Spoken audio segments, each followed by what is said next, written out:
Carry on with the potential limitations.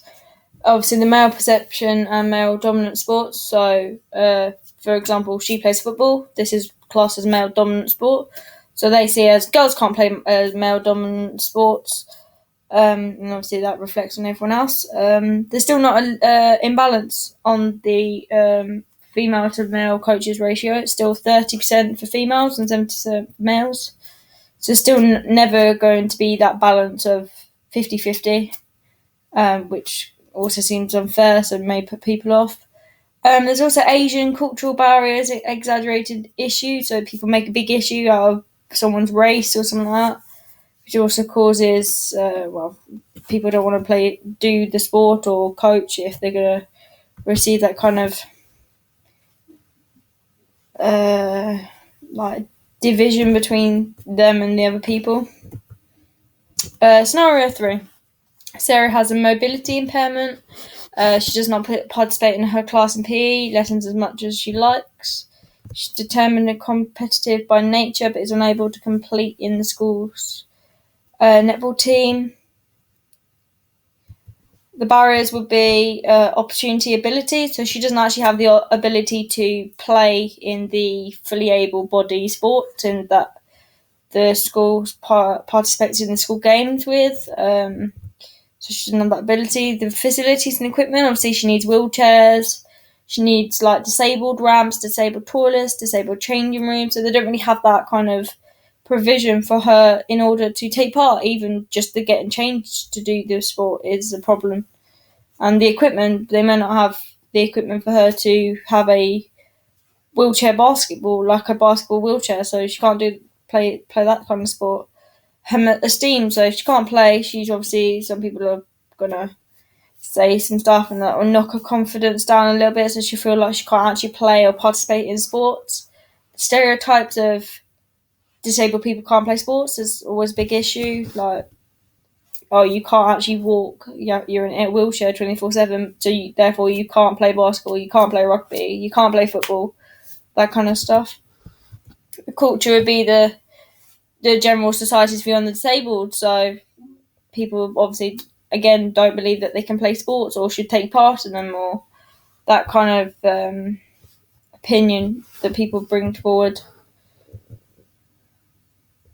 So School Sports Day Games is a national initiative, series of events in school, increases quality of school sports competitions. There's 4 levels. Intra-school, which is teams within a school, relates to mass participation. Inter-school, this is against local schools. County, Sussex school games, thousands from all schools around the area. Obviously, for Sussex, we go to the Crawley K2 in order to do this event. Or the national school games, which is elite level, where fewer chosen, more scouting, more people that have been scouted. Gives children confidence, leadership, basic sports skills, inspiration for further careers.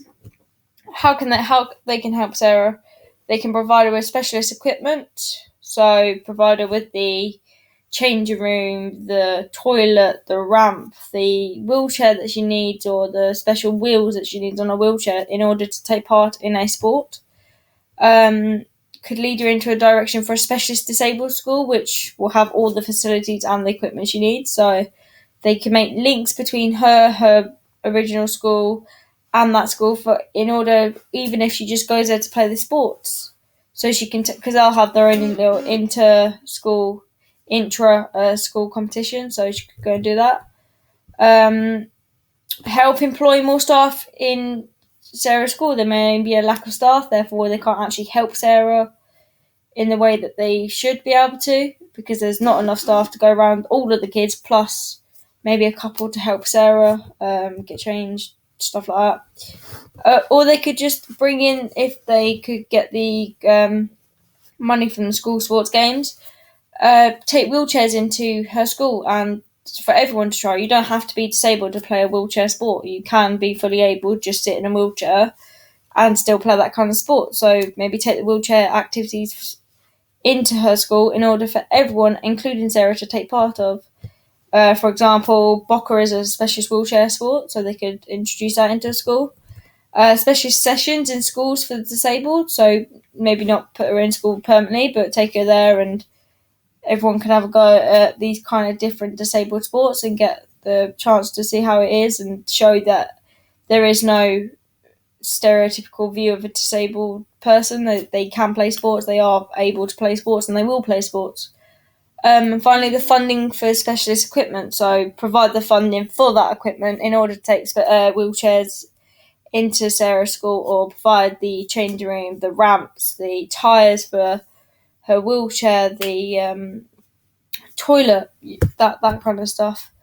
Oh, and finally, the non-standard national curriculum activities. They don't have to do the general football, rugby, netball, rounders, that kind of sport. They can bring in blind football. They can bring in wheelchair basketball, wheelchair rugby, that kind of stuff. They don't have to do the standard activities. They can change it up a little bit. So school sports can help provide the education for the teachers in order to show them different kind of sports that they can adapt in order to help Sarah participate, because Sarah needs to improve her confidence but also loves sports, so she wants to take part in it. So there's that balance between everyone still get to do sports, including Sarah, but also adapting to Sarah's needs, and the school sports games can help even just create a little competition about with wheelchair football or wheelchair rugby, like that kind of stuff.